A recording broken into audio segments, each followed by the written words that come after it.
अस्सलाम वालेकुम all the students and viewers, आपको वेलकम करते हैं सुप्रीम कोचिंग चैनल पे। आज हमारा लेक्चर होगा मैकेनिज्म ऑफ एलिमिनेशन रिएक्शंस। अब मैकेनिज्म ऑफ एलिमिनेशन रिएक्शंस हमारे यहाँ क्या होते हैं। फर्स्ट तो according to Hughes and Ingold 1941 the elimination reactions between alkyl halides and strong base occur by two mechanisms namely. अब यहाँ पे क्या लिखा हुआ है, स्ट्रॉन्ग बेस। हमारे बुक में क्या लिखा हुआ है, स्ट्रॉन्ग बेस। मगर आपको ये बात ज़हन में होनी चाहिए, यहाँ स्ट्रॉन्ग बेस नहीं होती, फार एवर स्ट्रॉन्ग बेस नहीं होता। यहाँ पे मैंने पहले बताया था, अगर E2 है तो यहाँ पे क्या होगा, स्ट्रॉन्ग बेस होगी। क्या होगी, स्ट्रॉन्ग बेस। अगर E1 है तो यहाँ पे क्या होगा, वीक बेस होगी। ये बात जहन में रखना, कई बार पूछा। मगर हमारे बुक्स में क्या लिखा हुआ है, स्ट्रॉन्ग बेस। ठीक है, तो इसके हिसाब से ये कितने तरीके से होते हैं, दो।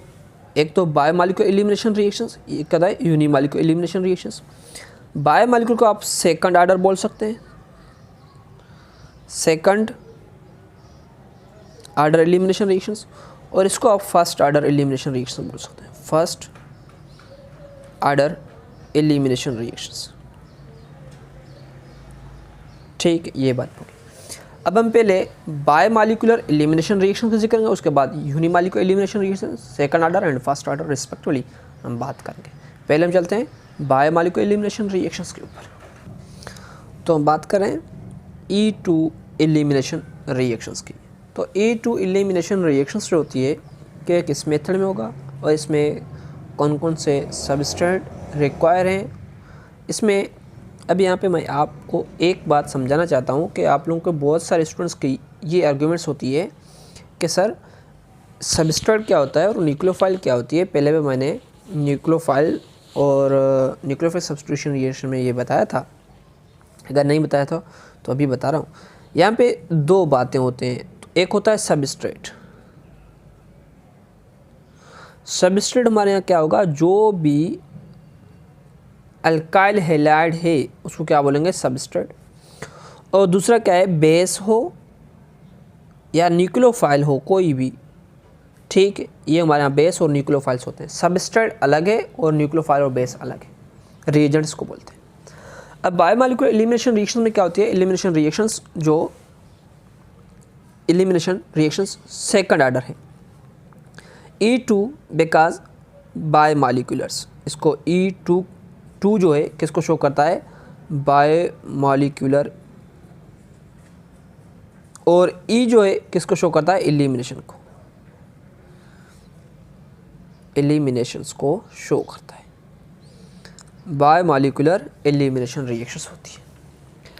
अब इसमें कुछ बातें जो समझने चाहिए। बायोमॉलिक्यूलर एलिमिनेशन रिएक्शंस हम इसको क्यों बोलते हैं, E2 एलिमिनेशन रिएक्शन हम इसको क्यों बोलते हैं। इसको हम बायोमॉलिक्यूलर एलिमिनेशन रिएक्शन उस वजह से बोलते हैं कि जो रेट होता है, रेट ऑफ रिएक्शंस जो है,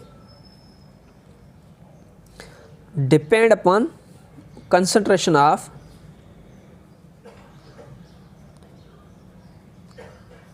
बोथ। कौन से बोथ, सबस्ट्रेट एंड न्यूक्लियोफाइल या बेस। यहाँ पे क्या होगा, बेस। दोनों के ऊपर इम्पैक्ट करता है, दोनों पे ऊपर डिपेंड्स करता है, सबस्ट्रेट और बेस के ऊपर, दोनों के substrate as well as reagents के ऊपर डिपेंड करता है। तो इस वजह से हम क्या बोलते हैं, बायोमॉलिक्यूलर एलिमिनेशन रिएक्शंस। और दोनों को डिपेंड करता है, तो इसका जो ऑर्डर होगा रिएक्शंस का वो क्या होगा, सेकंड ऑर्डर होगा। इस वजह से हम इसको सेकंड ऑर्डर एलिमिनेशन रिएक्शन भी बोलते हैं, सेकंड ऑर्डर एलिमिनेशन रिएक्शंस भी हम इसको बोलते हैं। ठीक है, अब हम रिएक्शंस की तरफ चलते हैं, उसके मैकेनिज्म की बात करेंगे। E2 मैकेनिज्म्स की बात करेंगे, पहले मैं ओवरऑल रिएक्शन, उसके बाद उसके मैकेनिज्म की। अब हमारे यहाँ ये क्या है, बेस है। ये बेस कौन सा होना चाहिए, स्ट्रॉन्ग बेस होनी चाहिए। कौन सी, स्ट्रॉन्ग बेस। ये हेलोजन सबस्ट्रेट अल्का हैलाइड्स।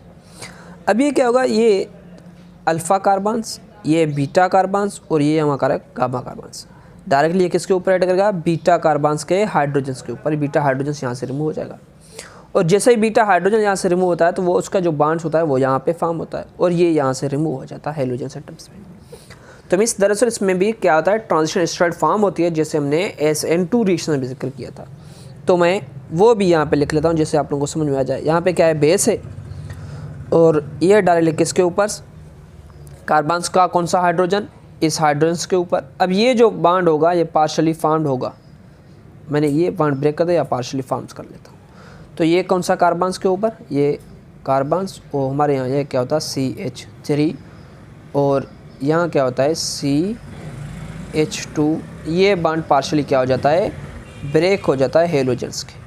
अब ये हमारे यहाँ क्या स्टेप है, ट्रांजिशन स्टेट, इसको क्या बोलते हैं TS, transition state. Transition state में आप देखें कि यहाँ पे बॉन्ड एग्जैक्टली सेम टाइम पे फॉर्म भी हो रहा है, तो सेम टाइम पे क्या हो रहा है, ब्रेक हो रहा है। अब जैसे ही इसने इससे यहाँ से रिमूव करेगा तो ये जो बॉन्ड होगा डायरेक्टली यहाँ पे ब्रेक होगा और ये बॉन्ड यहाँ पे डायरेक्टली ब्रेक होगा। तो अब इस ट्रांजिशन स्टेट क्या शो करता है, ये है rate determining step, slow reaction step होता है ये। तो जैसे ये रिएक्शन स्टेप स्लो होता है तो यहाँ से हमें फॉर्म पता चलता है कि ये जो रेट है,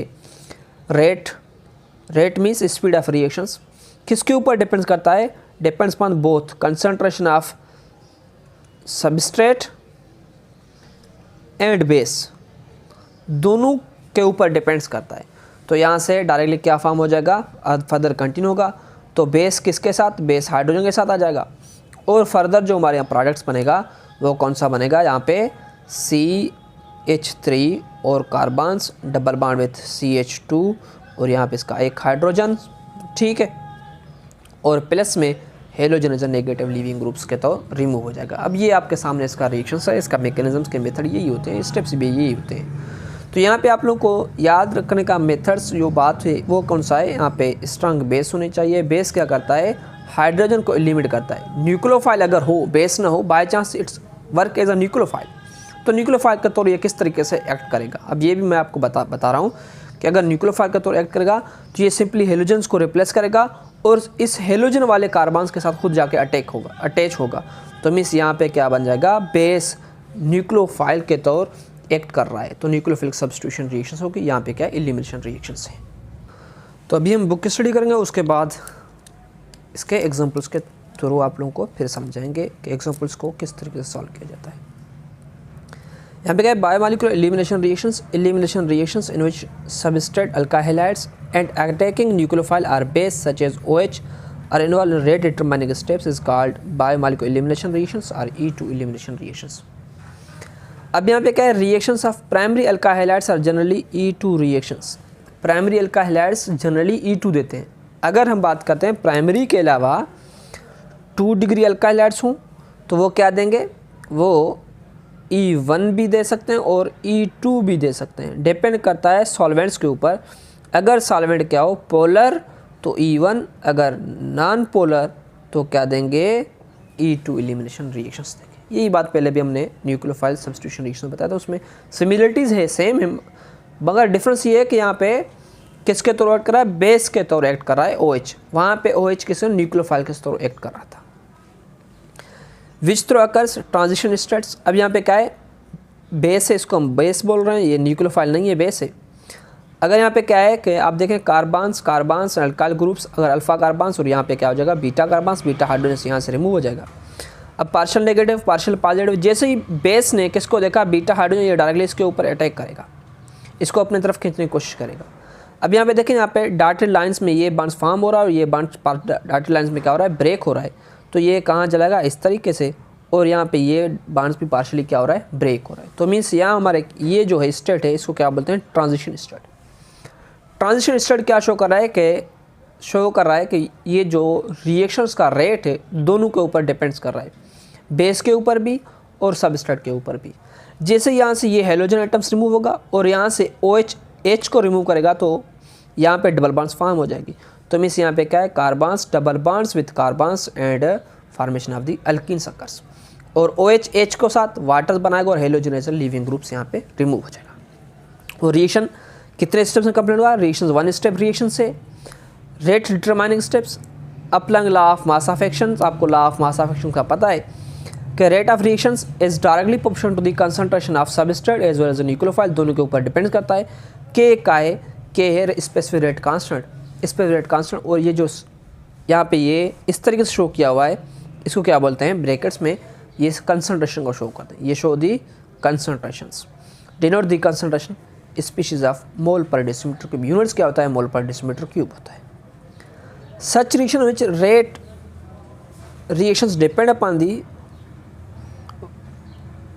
concentration of two molecules are called biomolecular elimination reactions। अब दोनों के ऊपर डिपेंड कर उसको elimination reactions और टू molecules को सेकंड ऑर्डर रिएक्शन भी बोलते हैं। अब यहाँ पे सेकंड ऑर्डर भी लिख सकते हैं, ये कई बार भी पूछा गया था ये कौन सा ऑर्डर रिएक्शंस होगा, तो ये सेकंड ऑर्डर रिएक्शंस होगा। अब उसके बाद unimolecular elimination reactions, unimolecular elimination reactions के लिए बाद में एक वीडियो बनाएंगे। अभी जो है हम क्या करेंगे कि E2 के मैकेनिज़म्स तो हमने करवाया है, अब इसके एग्जांपल्स कौन कौन से होंगे। अभी मैंने 2 एग्जांपल्स लिखे हैं आपको समझाने के लिए। यहाँ पे देखो हमारे यहाँ क्या है, CH3 carbons carbon halogens, means हमारे यहाँ क्या है propyl halides, propyl halide in presence of oxides, methyl oxide ions. जैसे मिथाइल ऑक्साइड आयंस है, ये क्या है हमारा बेस है, ये बेस कौन सा बेस है, स्ट्रॉन्ग बेस है। स्ट्रॉन्ग बेस किसके ऊपर ऐड करेगा, ये बीटा हाइड्रोजन्स के ऊपर। ये अल्फा कार्बन से, ये बीटा कार्बन से, तो किसी भी बीटा कार्बन से इसको रिमूव कर लेगा तो ये बॉन्ड्स यहाँ पे फॉर्म हो जाएगा और यहाँ पे हेलोजन्स रिमूव हो जाएगी। तो हमारे यहाँ क्या बनेगा, जो प्रोडक्ट्स होगा ये CH3 कार्बन्स और ये carbons double bond with this carbons, यहाँ पे CH2 हो जाएगा और यहाँ पे एक हाइड्रोजन आ जाएगा। तो यहाँ पे हमारे यहाँ अल्किन्स के फॉर्म हो गए। अल्किन्स भी कौन सा, प्रोपीन। ठीक, प्रोपीन के बाद मीथेनोल्स, क्यों, क्योंकि इसने CH3O इसने क्या गेन किया, हाइड्रोजन्स, तो मीथेनोल्स। और प्लस जो भी हेलोजन एटम्स हो, कोई भी हेलोजन एटम्स, वो नेगेटिव फॉर्म के फॉर्म में रिमूव हो जाएगा इस मेथड। ये तो था प्राइमरी। अब यहाँ पे मैंने लिखा है secondary bromides, secondary alkyl bromides. यहाँ पे देखें ये 1 2 3, इसके साथ एक साइड पे ये, एक साइड पे ये भी समझ में आ गया, ये ब्रोमाइड्स है।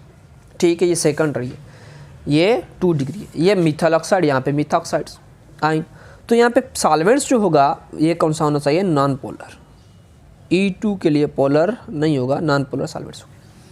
नॉन पोलर सॉल्वेंट्स में ये जो ऑक्साइड्स है, अब यहाँ पे थोड़ा और भी डिफिकल्ट आ गया सर, बीटा कार्बन्स कौन सा होगा, क्योंकि ये तो अल्फा कार्बन्स फंक्शन ग्रुप हटाइए बेटा, ये भी बीटा कार्बन्स हो सकता है और ये भी बीटा कार्बन्स हो सकता है, कोई भी एक आप रिमूव कर सकते हैं।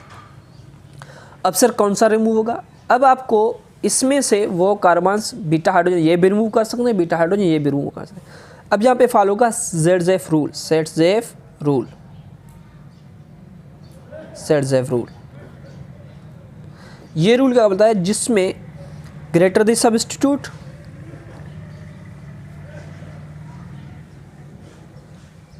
ग्रेटर द स्टेबिलिटी,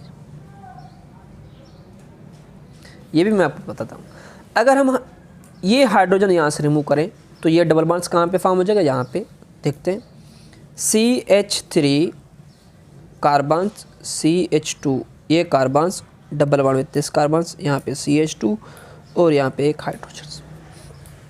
अब देखें इसमें सब्स्टिट्यूट कौन सा है, कोई सब्स्टिट्यूट है, इस साइड पे सब्स्टिट्यूट है और कोई सब्स्टिट्यूट नहीं है। ठीक है, अगर हम ये हाइड्रोजन्स यहाँ से, अगर ये जो है कौन सा, ये बीटा हाइड्रोजन रिमूव करें, फिर सब्स्टिट्यूट देखते हैं, तो ये डायरेक्टली बॉन्ड्स यहाँ पे फॉर्म हो जाएगा और ये हेलोजन एटम्स यहाँ से रिमूव हो जाएंगे, हेलोजन एटम्स यहाँ से रिमूव, सॉरी CH3 कार्बन्स और double bond with this carbons at CH3 यहाँ पे फॉर्म हो जाएगी।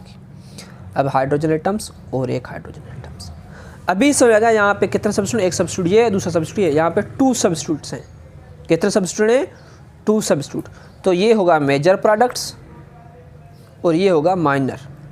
तो प्रोडक्ट्स ये होगा इसका स्टेबल प्रोडक्ट्स, वो नहीं होगी। अब यहाँ से भी 2 पॉसिबल हो सकते हैं। मैंने पहले बताया था कि यहाँ पे ये सिस है और ट्रांस है, तो ये अपोजिट साइड पे है, अपोजिट साइड पे क्या होता है, ट्रांस होता है, और अगर सेम साइड में सिस होगा तो trans is stable than this cis. यही प्रोडक्ट्स होते हैं इसके हिसाब से और इसके केमिकल्स। अब यहाँ पे बाय चांस मैं कोई और रिएक्शंस वाटर के साथ करवाता हूँ तो बेस तौर भी और न्यूक्लियोफाइल के तौर भी आप लोगों को ये इजीली समझ में आएगा। यहाँ पे मैंने 2 रिएक्शंस लिखे हैं। यहाँ पे मैं सिंपली सपोज करता हूँ, ये जो OH है ये क्या है, न्यूक्लियोफाइल है, और ये जो OH है यहाँ पे क्या है, बेस है। ठीक है, अगर OH न्यूक्लियोफाइल के तौर एक्ट कर रहा है तो यहाँ पे जो प्रोडक्ट्स बनेगा वो कौन सा बनेगा, ये न्यूक्लियोफाइल है, न्यूक्लियोफाइल किसको रिप्लेस करेगा, ब्रोमीन को रिप्लेस करेगा और इसके जगह पे खुद आ जाएगा अपोजिट साइड पे। तो यहाँ पे क्या बन जाएगा CH3 और दूसरा जो होगा यहाँ पे कार्बन्स, यहाँ पे हाइड्रोजन और यहाँ पे भी हाइड्रोजन, यहाँ पे कार्बन्स और यहाँ पे क्या आ जाएगा न्यूक्लियोफाइल, क्योंकि यहाँ पे एक हाइड्रोजन और यहाँ पे जो होगा इसका दूसरा हाइड्रोजन। इस मेथड में ये होगा न्यूक्लियोफिलिक सब्स्टिट्यूशन रिएक्शंस। और कौन सा रिएक्शंस, SN2 रिएक्शंस होगा। अब अगर ये बेस के तौर एक्ट कर रहा है, बेस किसको, बीटा हाइड्रोजन यहाँ से रिमूव कर लेगा तो ये डबल बॉन्ड्स यहाँ पे और यहाँ से रिमूव हो जाएगा। तो यहाँ जो प्रोडक्ट्स हमारा बनेगा CH carbons, double bonds carbons and hydrogens और यहाँ पे भी क्या बन जाएगा हाइड्रोजन। ये हमारा रिएक्शंस होगा और दूसरा हाइड्रोजन यहाँ पे, क्योंकि 4 बॉन्ड्स कार्बन आता है। यहाँ पे क्या बन गया अल्कीन और यहाँ पे न्यूक्लियोफिलिक सब्स्टिट्यूशन रिएक्शन। ये रिएक्शन तो यही मैकेनिज्म है, अगर न्यूक्लियोफाइल हो तो किस मेथड में, अगर बेस हो तो किस मेथड में। ये होगा E2। ठीक है, आज के लिए हम यहीं पर रुकते हैं और दूसरा जो वीडियो होगा हमारा E1 एलिमिनेशन रिएक्शंस के ऊपर। जिसने अभी तक हमारे चैनल सब्सक्राइब किया, हमारे चैनल को सब्सक्राइब करें, अपने दोस्तों के साथ शेयर करें। थैंक यू, अल्लाह हाफिज़।